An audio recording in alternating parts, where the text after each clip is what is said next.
Bonjour à tous, j'espère que vous allez bien. Aujourd'hui on se retrouve dans une vidéo en mode je suis chill dans mon lit. Ça marque donc une autre catégorie de vidéos sur la chaîne. Je me lance sur le vlog. Lancer est un grand mot. Je teste, voir si ça me plaît, si ça vous plaît. Couverture Ikea, vous avez le droit à tout. Donc de quoi ça va être constitué? En fait on va surtout parler de mes lectures, de ce que j'aime. Je vais pas trop parler de moi. Je vais aussi parler de l'entreprise. Vous allez souvent voir mes lunettes un peu cracra. Bref. On commence tout de suite. Petit point, nous sommes donc, il faut que je prenne mes bonnes habitudes, le samedi 8 mai. Voilà. Grande date importante pour la guerre. Pensons à tous les gens qui se sont sacrifiés aujourd'hui. Voilà, autant poser ça tout de suite. J'ai décidé d'envoyer toutes les contributions en fait au projet Ulule. J'ai commencé à faire ça depuis des semaines. Ça me prend énormément de temps et en même temps je suis contente parce que vous m'avez aidé et bah c'est à moi de vous rendre, voilà. Et donc aujourd'hui c'était l'envoi des 2 premiers chapitres exclusifs de mon roman, donc La Gardienne du Chardon. Je sais pas si je l'avais annoncé mais ça s'appelle comme ça, voilà. C'est mystérieux et donc les contributeurs qui avaient donné à une échelle, je crois que c'est 50 ou 75 € pouvaient obtenir dans une des contributions ce fameux chapitre. Et je suis à la fois contente parce que ça m'a occupé 2h30, donc en confinement c'est bien, ça occupe, mais en même temps je suis un peu stressée. Mais en même temps, comme ça ne raconte rien sur l'histoire, c'est vraiment l'introduction. Je vais vous présenter vite fait les 2 lectures que j'ai terminées hier, parce qu'il y en a une qui est assez problématique, mais il faut savoir que dans les vlogs je vais pas argumenter, je vais juste vous dire 2-3 mots sur les livres. J'ai lu donc Peter Pan, alors qui est très très beau, je vous montre à quoi il ressemble. Focus de youtubeuse beauté enclenché. Donc voilà, c'est donc Peter Pan dans une édition. Alors c'est assez compliqué, c'est ma meilleure amie qui me l'a offert. Il l'a eu à Porto, c'est une maison d'édition et librairie, et la maison d'édition publie des livres en anglais. Voilà, c'est très compliqué, mais voilà, donc c'est Peter Pan, j'avais jamais lu le livre, c'est un dessin animé qui me plaît moyennement. Alors autant les vieux dessins animés, je suis une grosse fan de Robin des Bois, tu vois, Robin des Bois c'est ma vie, le petit barde, tout. Peter Pan, j'ai jamais vraiment... Ça m'a jamais vraiment marqué, je l'ai vu beaucoup de fois, mais c'est pas comme Alice au Pays des Merveilles, c'est pas parmi mes préférés. Et en fait, Peter Pan, c'est vachement trash, et Peter, il est vachement méchant dans le récit. On parle de meurtre d'enfants, et bon, c'est un récit qui date. J.M. Barrie, il est né quand? Est-ce qu'il l'indique? Donc il est né en 1860 et il est décédé en 1937. Donc on est sur un monsieur qui commence à avoir de l'âge et qui n'est plus.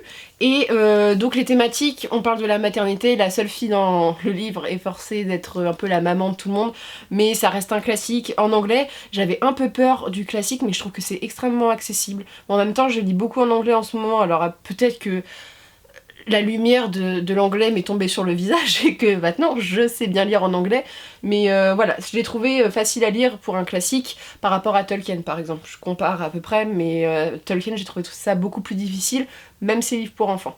Donc Peter Pan c'est fait, j'ai beaucoup aimé ma lecture et que j'ai trouvé très intéressant parce que c'est un peu plus trash que voire beaucoup plus trash. On parle de meurtres de pirates, voilà, mais on retrouve les choses du dessin animé quand même. Donc, les peaux rouges, les sirènes, le lagon, bref tout ça, le capitaine Crochet. Mais je suis extrêmement contente de l'avoir lu. Si la personne me l'a offert et qui regarde la vidéo, merci encore, tu me fais toujours plaisir. Et voilà, donc celui-ci c'est bon. On va parler de Terry Goodkind. Ah, Terry! Terry Goodkind est un auteur extrêmement connu, l'épée de vérité, quand vous lisez de la fantasy, c'est un pilier, vous le voyez partout, mais je pense que c'est une des œuvres de fantasy qui est la plus problématique. Vous allez sur Reddit par exemple, alors c'est souvent en anglais qu'il faut que tu cherches là-dessus, Terry Goodkind, ses textes autant que lui en personne est problématique. Parce que le monsieur déteste la fantasy, il a une haute estime de lui-même, voilà, il a critiqué les couvertures. Alors sur les couvertures, quand tu cherches un peu, il a une raison pourquoi il a critiqué, après t'as la manière de le faire, mais il trouvait les couvertures sexistes, ce que je lui accorde. Le problème c'est que dans ses romans il dit qu'il fait des femmes fortes, mais il est aussi sexiste. Donc voilà, ce tome, c'est le tome 6. Ça a été le meilleur que j'ai lu depuis longtemps. Le problème c'est que je vois pourquoi ces livres et cette personne sont problématiques. Je tiens à le dire tout de suite, et voilà, ça c'est le moment grave du vlog. J'essaye de faire un truc léger, mais ce sont des livres qui parlent extrêmement du viol. Les femmes sont très souvent violées. Et pour vous dire, j'ai lu ça jeudi soir. Oui, j'ai commencé à le lire jeudi soir. Je suis allée me coucher, il y a une scène voilà, qui est revenue. Je suis allée me coucher et j'ai pas pu dormir pendant 3 heures. Parce que j'ai du mal à lire ça dans les livres. Alors je sais pas si c'est ma condition de femme qui fait que c'est un truc qui me fait peur, ou parce que j'ai des amis IE et I qui ça leur est arrivé, que tu vois, je suis chanceuse, je m'en rends bien compte de pas avoir subi ça, mais le fait de le lire et qu'on me l'impose, ça me met extrêmement mal, et le livre m'a mis extrêmement mal. Par contre, il y a un truc très drôle, c'est que si vous votez Coco, si vous êtes communiste, ce livre n'est pas pour vous, parce que Terry Goodkind, il y va pas avec délicatesse pour critiquer un système politique, il va avec ses sabots, et donc là, ce livre est totalement anticommuniste et totalement capitaliste. Bref, il y a beaucoup de choses à dire. Moi, ça m'a fait rire, parce qu'au début, quand je l'ai lu, je fais le mec est vraiment en train de dire ça. Donc voilà, c'est une lecture qui est marquante, je vous en parlerai plus en note de lecture, voilà. Et je pense un jour faire une vidéo de Goodkind. Il y a 16 tomes de cette série, c'est encore plus long que La Roue du Temps. Mais voilà, ça fait des années que je le lis, et c'est la série littéraire qui m'a le plus choquée au monde de ma vie. Voilà, donc on est sur ce délire-là. Bon, bah, on lit quoi en ce moment? Parce que je vous parle de ce que je lis, mais qu'est-ce que je lis aujourd'hui? Alors, qu'est-ce que je lis? Je lis un petit classique. Cet auteur a eu le prix Nobel en quelle année? 2008, mais pas pour ce livre-ci. C'est JMG, c'est Le Clésio, on l'appelle plutôt Le Clésio. Alors, ce livre désert, ça parle d'immigration. Donc en fait, c'est l'histoire d'une jeune femme qui a son parcours migratoire. J'en suis à la moitié. J'avance doucement. Et le style est très très beau. Alors c'est un style qui est extrêmement poétique. Et un peu politique aussi d'une certaine manière, mais voilà, c'est assez dur comme roman, on parle de mariage forcé, en même temps l'histoire d'amour est très très belle, donc voilà, si je vous lis la quatrième, parce que comme ça on va peut-être faire ça dans les vlogs, vous lire un peu la quatrième, la toute jeune Lala, alors Lala c'est joli comme prénom, a pour ancêtre les hommes bleus, guerriers du désert saharien. Elle vit dans un bidonville, mais ne peut les oublier. La puissance de la nature et des légendes, son amour pour le Artani, un jeune berger muet, une évasion manquée vers le désert, l'exil à Marseille, tout cela ne peut que durcir son âme lumineuse. Lala a beau travailler dans un hôtel de passe, être enceinte, ça je l'ai pas encore lu, le spoil, devenir une cowgirl célèbre, rien n'éteint sa foi religieuse et sa passion du désert. Oui, donc en clair, tu vois que c'est poétique et c'est tragique en même temps. C'est un très beau récit et la plume est vraiment très très bonne. Et c'est édité assez étrangement parce qu'en fait, t'as des textes... je vais pas perdre ma page, mais c'est marqué comme ça, tu vois, et t'as des textes où le texte il est justifié d'une manière différente. Bref, ça me perturbe en tant qu'éditeur, mais il y a une raison, Et c'est un livre que j'ai acheté en occasion, parce que souvent on me demande comment je fais pour m'acheter autant de livres. Je vous expliquerai sûrement un jour, et je l'ai déjà, je pense, expliqué, mais la personne qui l'a acheté avant moi n'avait pas de marque-page, elle cornait les pages, mais du genre elle a corné au moins 50 pages dans le livre, sûrement pour marquer les endroits qui lui ont plu ou les endroits où elle s'est arrêtée. Mais voilà. Donc c'est plutôt pas mal. Les contes et légendes inachevées, c'est donc comme le titre l'indique, des contes et légendes inachevées qui sont découpés en 3 âges, donc les âges qui correspondent à des temps particuliers chez Tolkien. Et oui, on dit Tolkien pour les gens qui n'ont pas vu ma vidéo sur Tolkien, tire ses origines du peuple germanique. Donc en fait Tolkien c'est pas beau, c'est pas comme ça qu'on le dit, c'est Tolkien. Et donc voilà, c'était le point de grammaire de la journée, étymologique. Je suis extrêmement contente. Parce qu'il y a la légende du... il y a les enfants du Rhin. Il y a le texte qui a servi à retravailler les enfants du Rhin. Et j'ai tellement aimé les enfants du Rhin. J'ai un amour pas possible pour les enfants du Rhin parce que c'est le premier texte de Tolkien que j'ai découvert qui n'est pas dans la même veine que le Seigneur des Anneaux. C'est très très différent. Bref, j'ai hâte de le lire, ça fait des années qu'il est dans ma palle parce que je sais qu'il y a plein de gens, on en a déjà parlé en commentaire, qui me disent « Mais je comprends pas pourquoi tu veux pas lire tout Tolkien ?» Bah en fait, moi personnellement, je trouverais dommage de lire tout Tolkien à 26 ans. Il y a les portes qui claquent dans ma maison, on est dans une vieille maison.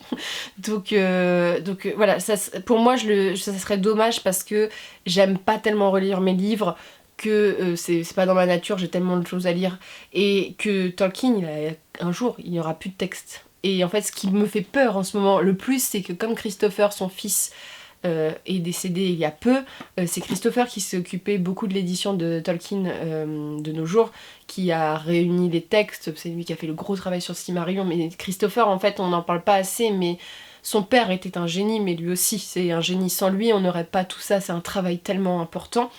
Et en fait, ce qui me fait peur, c'est qu'avec sa mort, en fait, le travail éditorial autour de Tolkien se désaccélère et que on n'aurait plus de texte. Et moi, tu vois, ça me ferait de la peine qu'à 80 ans je redécouvre pas Tolkien. Je sais pas si c'est clair pour tout le monde, mais vraiment j'avais toujours imaginé que Tolkien irait m'accompagner toute ma vie.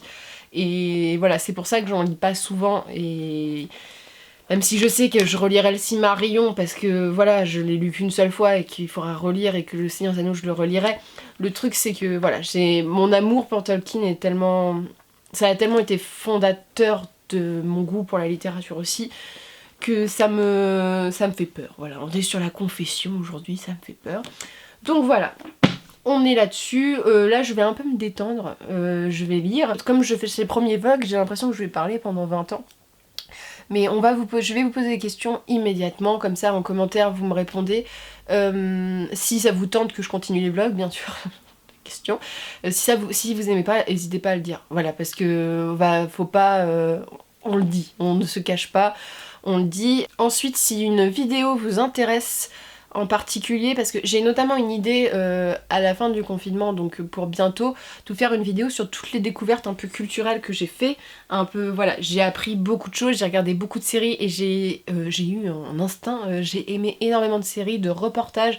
Actuellement, je suis en train de regarder une série, alors c'est un reportage sur Netflix qui concerne les châteaux. J'aime les châteaux, et je suis une grande fan de l'Irlande, de l'Écosse, j'ai déjà été, et ça me frustre cette année qu'on ne puisse pas partir à l'étranger. Et donc il y a une série sur Netflix qui s'appelle Great English Castle, je crois que ça s'appelle comme ça, je ne sais plus. C'est en fait un mec qui présente des châteaux dans l'Angleterre. Donc le premier épisode c'est sur Edinburgh, donc grand château d'Édimbourg, qui est très bien fait. Et les reportages sont vraiment bien faits parce que comme j'ai fait la visite à Édimbourg, il y a beaucoup de choses que, voilà, ça se retrouvait, les images sont très belles. On a dans le deuxième épisode le château de Cardiff. Et le troisième que je dois commencer, c'est le château de York. Donc voilà, mais c'est très très bien si vous aimez les châteaux. C'est des très bons reportages, et en plus l'anglais, moi j'aime bien écouter les reportages en anglais comme ça, et très agréable, le mec qui présente, l'accent est très agréable. Donc voilà.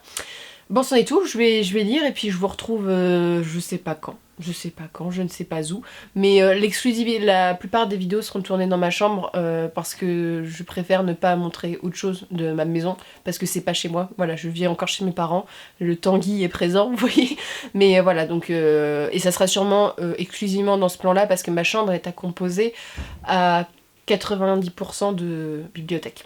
Bonjour à tous, on se retrouve donc pour ce samedi... je sais plus, le 9, comme ça, il est 13h, je viens de manger, voilà, coquillette, c'était super. J'ai fini le Clésio, désert, alors c'était très intéressant, j'ai appris, voilà, beaucoup de choses, c'est poétique, c'est triste, ça, on part sur quand même un génocide à la fin. Voilà, c'est une fresque sur l'immigration, sur les migrants, et je trouve ça important de le lire aujourd'hui.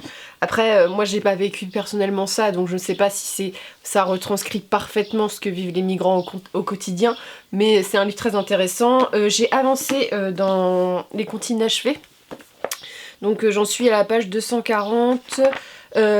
C'est assez frustrant comme lecture, j'aime beaucoup, hein, mais c'est inachevé en fait, donc j'ai lu le premier âge. On part d'une même famille qui, dans le premier âge, a deux arcs, on va dire. Il y a donc l'arc des enfants du Rhin, donc que j'ai pas relu parce que je connais le texte, je l'ai déjà relu 2 fois, mais c'est un texte que j'aime beaucoup, et on suit leur cousin, alors si j'ai bien compris, qui est Tuor, donc qui est donc lié à une quête. On parle de Gondolin, et ce qui est très intéressant, c'est que quand tu finis le chapitre, Christopher te dit qu'il y aurait dû avoir telle description, bref, j'ai envie de lire La Chute de Gondolin en fait, qui est sortie chez Christian Bourgois, parce que ça me donne envie. Là, je suis à Alderion et Erendis, donc la femme du navigateur, j'ai lu que quelques pages. Ce qui est super, c'est que les textes recoupent, genre on a des liens avec Beren et Lucienne, voilà, comment ça, à une telle époque, Morgoth, donc le méchant de l'univers de la Terre des Milieux, qui était considéré encore plus méchant que Sauron, donc un peu le big boss de Sauron avant qu'il s'effondre. Voilà, on parle beaucoup de Morgoth dans ces textes-là, et c'est hyper intéressant parce que c'est un personnage qu'on connaît assez peu en fait, à part par les livres, et il est vraiment terrifiant, et il y a vraiment cette ombre. On en sait beaucoup plus sur la mythologie aussi, qui est Morgoth, voilà, bref. Il y a des choses qui recoupent avec le Silmarillion, donc c'est intéressant parce que c'est que des recoupes, mais ça me plaît beaucoup. Je pense le finir aujourd'hui. j'avance bien. Après voilà, les noms, tout ça, comme je les connais, c'est assez... Tolkien n'est pas forcément une lecture difficile pour moi, même si je peux comprendre très bien qu'elle est difficile pour des gens. Et j'ai commencé hier... Sade, dont je vous ai parlé, le fameux. C'était très très drôle parce que j'ai ouvert le livre, en fait à une page, il est en bas dans le salon, je vais pas descendre le chercher, mais je l'ai ouvert et en fait la page où je suis tombée, il y avait des descriptions de positions très sexuelles, hein, là-dessus, il y avait le mot fouet, bref, j'ai vraiment pris une page au hasard. Donc ces fameuses 120 journées de Sodome, c'est un pitch assez compliqué à vous expliquer. En fait, ce livre va extrêmement être compliqué à vous expliquer en vidéo parce que on est clairement dans du langage qui est pas autorisé par YouTube. Et même moi, je suis vraiment gênée à lire cette lecture-là et je vais être d'autant plus gênée à vous expliquer. Donc en fait ce livre est très particulier, je vous ferai une vidéo spécialement là-dessus sur ça, un petit peu aussi pour introduire parce que je trouve que c'est compliqué de lire ça sans connaître le personnage derrière. Alors en fait on suit 3 pères de famille à ce que j'ai compris, qui décident de s'échanger leurs filles, voilà, donc déjà on est sur du crade déjà de base, et ce qui est c'est très drôle parce qu'en fait moi j'essaie de le prendre avec humour pour l'instant, je pense pas que ça va durer longtemps, c'est qu'ils décrivent les personnages alors qu'ils sont tous horribles, ils ont des âges différents. C'est considéré comme des maîtres en fait dans l'histoire, donc on est vraiment sur un truc maître-esclave. Et ce qui est drôle c'est qu'on tombe sur des hommes qui sont décrits comme des horreurs, alors que soit des horreurs physiques, soit des horreurs morales. Donc on a des jeunes hommes aussi dans l'histoire qui sont très jolis, très beaux, tu vois, mais qui représentent tout ce qui est mauvais chez l'humain et qui décident donc de pervertir des jeunes filles qu'ils recherchent innocentes et belles. Bref, on est sur ce délire là. Ce que j'ai envie de me donner un challenge avec ce livre, comme je vous l'expliquais, parce que c'est un livre qu'on considère comme un des livres les plus trash au monde. C'est vraiment le livre où tout le monde dit « Ah, il n'y a rien de plus sale que ce livre-là ». Donc j'ai peur et en même temps, je trouve qu'en tant que lecteur, c'est bien aussi de se mettre des challenges et de pas lire forcément pourquoi on a l'habitude et d'être un peu dérangé par nos lectures. C'est ce que je fais, voilà, j'ai déjà lu de la dark romance, j'ai déjà lu ce genre de trucs. Après, clairement, rien que ce que j'ai lu, c'est plus choquant presque que ce que j'ai lu dans la dark romance que j'ai lu. Ce livre est vraiment très, très particulier. Il a été écrit sur des morceaux de papier qu'on a retrouvé à la Bastille. Bon, l'histoire du livre est passionnante. C'est aussi pour ça que je veux le lire, parce que vraiment, pour qu'il nous soit tombé dans les mains aujourd'hui, on a eu une chance particulière, et rien qu'avec le début des pages, je peux comprendre pourquoi Sade a été mis en prison, et je peux comprendre que ça a pu choquer à l'époque, parce que déjà ça serait sorti à notre époque, ça aurait choqué, donc il faut s'imaginer des siècles avant. Bref, voilà, donc ça, et hier j'ai vu un super film avec mes parents qui est passé sur Canal+, mais voilà, je vous le dis, ça s'appelle La vie scolaire, c'est Grand Corps Malade et un autre réalisateur qui l'ont fait.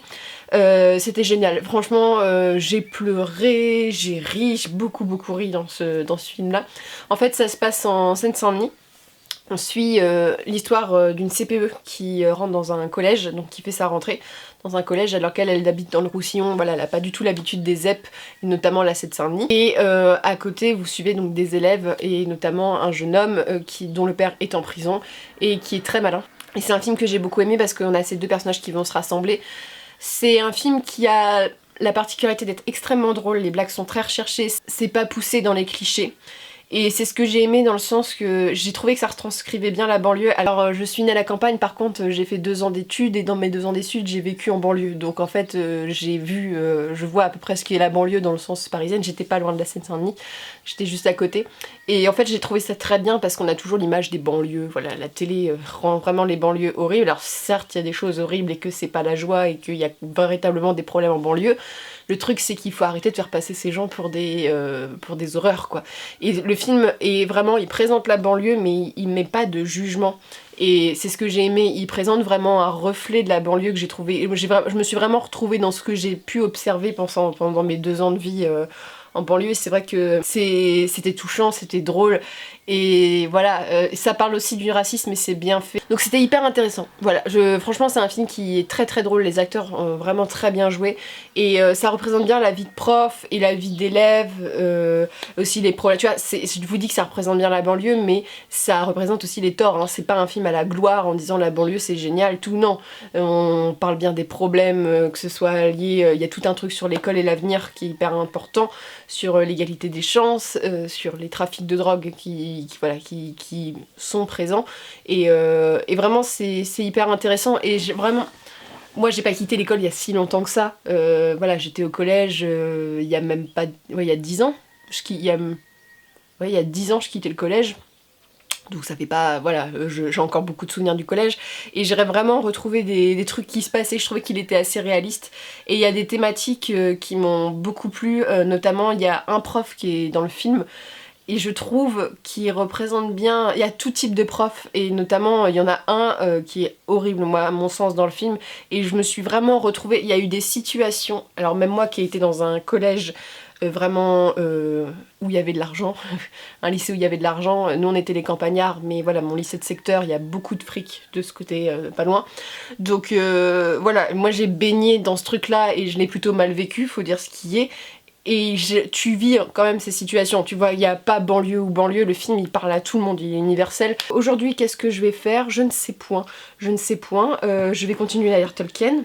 Oui, j'essaie d'écrire. En essayant d'écrire, en fait, là ça va être le point livre. Ce qui est assez compliqué, c'est que j'écris le roman, la suite de ce qui sort, mon premier roman. Donc il faut que j'écrive la suite. Mais j'ai une autre idée de roman et je sais pas pour les gens qui écrivent si ça leur arrive. Mais quand mon cerveau il travaille, des fois il a des idées pour l'autre roman. C'est un peu casse-pied parce que c'est pas du tout la même... c'est pas du tout comparable. Et ce qui fait que j'aurais besoin de coucher les idées à l'écrit, c'est ce que je fais. Et j'aimerais faire des fiches personnages ou tu vois ce genre de choses. J'ai jamais procédé là-dessus parce que j'ai toujours travaillé sur un roman à la fois on va dire. Parce que là bah, mon cerveau fait pas le tri de cette façon-là. Donc j'ai cherché mais par exemple je suis tombée sur Campfire mais c'est payant, c'est 70 € et franchement je voulais un truc gratuit. Donc pour les gens qui écrivent, est-ce que vous avez des applis ou des logiciels qui vous permettent en fait de faire des fiches auteurs, des fiches univers, ce genre de choses gratuitement, ça serait bien parce que je suis un peu perdue. J'aimerais bien ne pas perdre les idées de cet autre roman qui pour ma part je trouve ces idées sont bonnes, je peux les exploiter.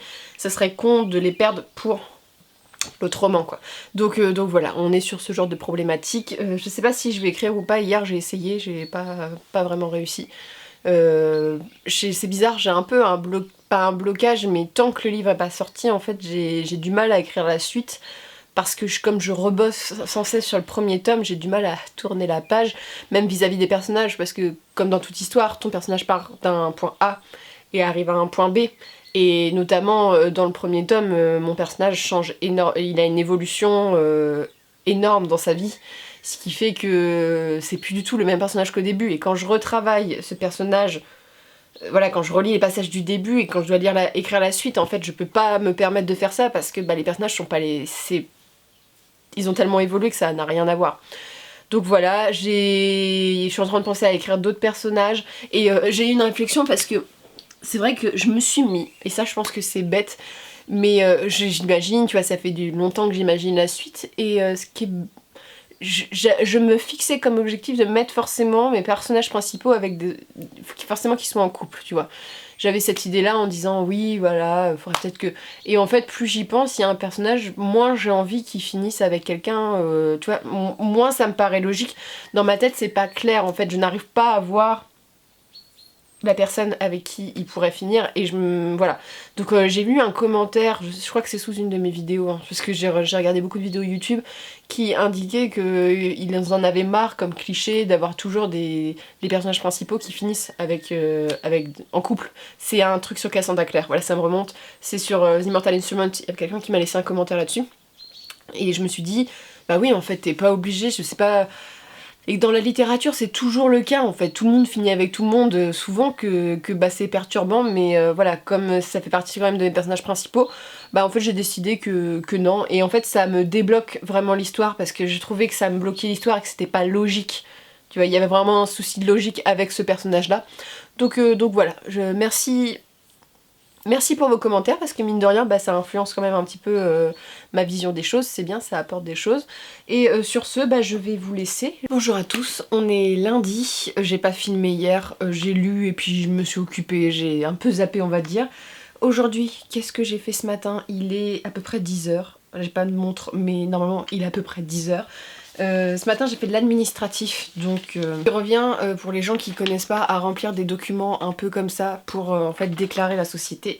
Donc vraiment c'est pas ce que je préfère, c'est long. J'aurais pu demander à un avocat ou un comptable de le faire, mais vu les prix, non merci. Donc voilà, c'est des choses que je fais moi-même, après je vérifie bien sûr, mais après je fais vérifier aussi, mais voilà, ça prend du temps, c'est assez long, c'est de la paperasse. Donc ils vont te demander des attestations, des papiers à remplir, des régimes, bref, c'est un peu pas très intéressant, mais faut le faire. Donc je me suis dit, en ce merveilleux lundi matin de déconfinement, joyeux déconfinement à tous, on va dire ça, et bah j'ai fait ça.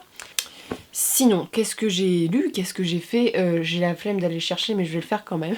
Donc hier j'ai lu Les Gardiens des Cités Perdues, le tome 8, qui est le dernier tome sorti en date, le prochain sort en 2021.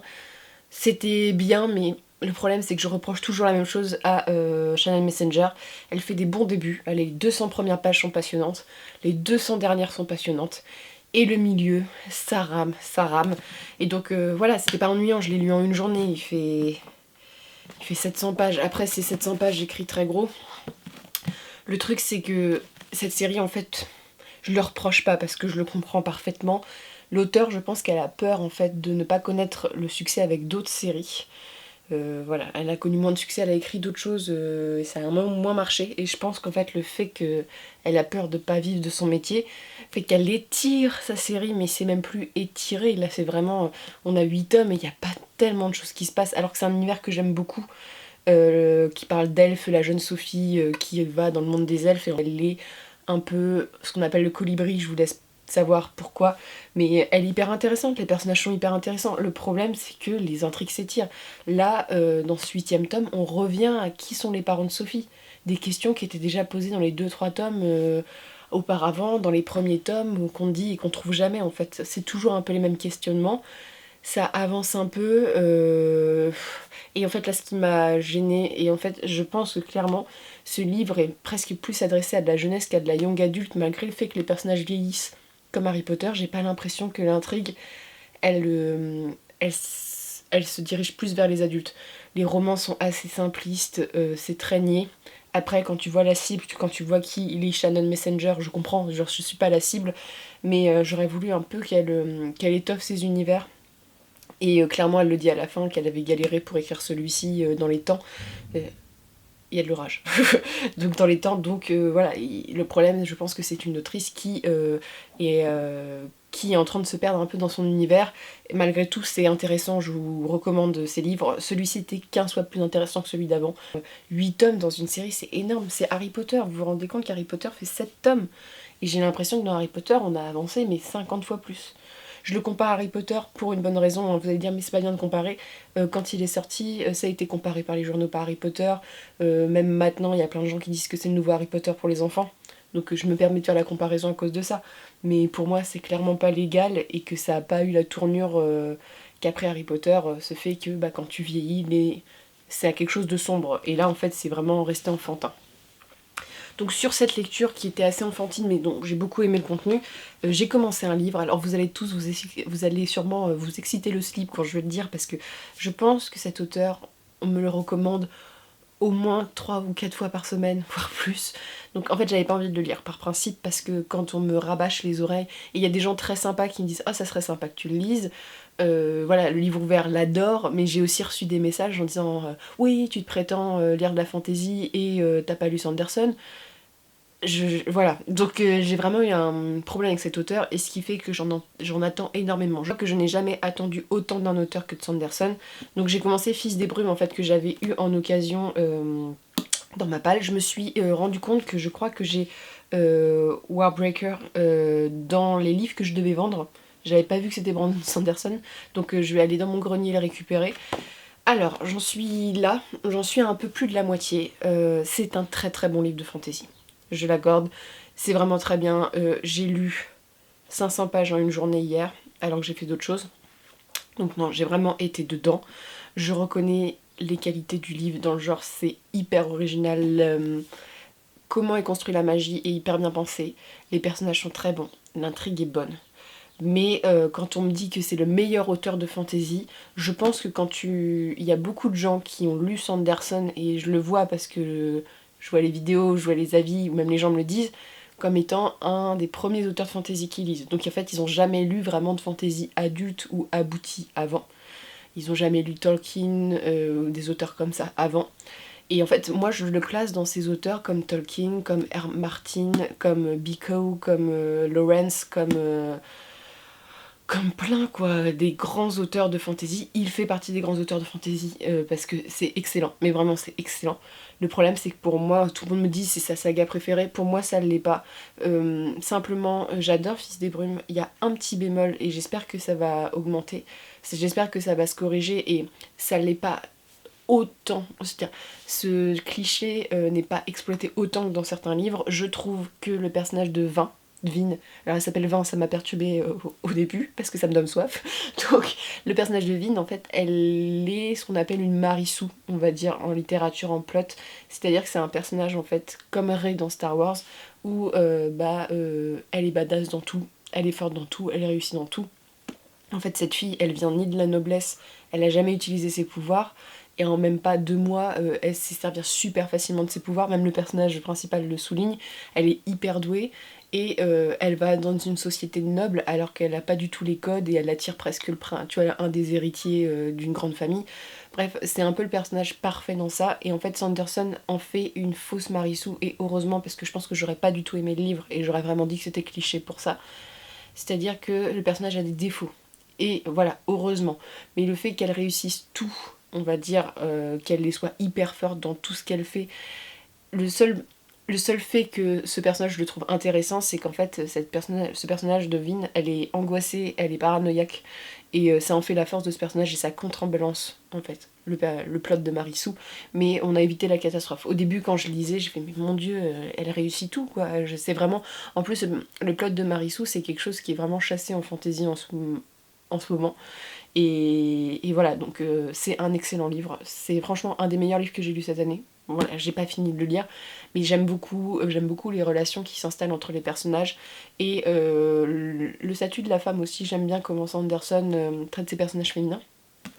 Et voilà. Après, avec le système de magie et les personnages, c'est vraiment la force, parce qu'en fait l'intrigue, dans le sens de l'objectif du livre, c'est un cliché de fantasy, c'est donc renverser un empire, tu vois. Donc on est vraiment dans quelque chose d'assez... on a déjà vu, mais c'est très bien traité, et je trouve ça bien parce qu'il arrive à renverser des clichés.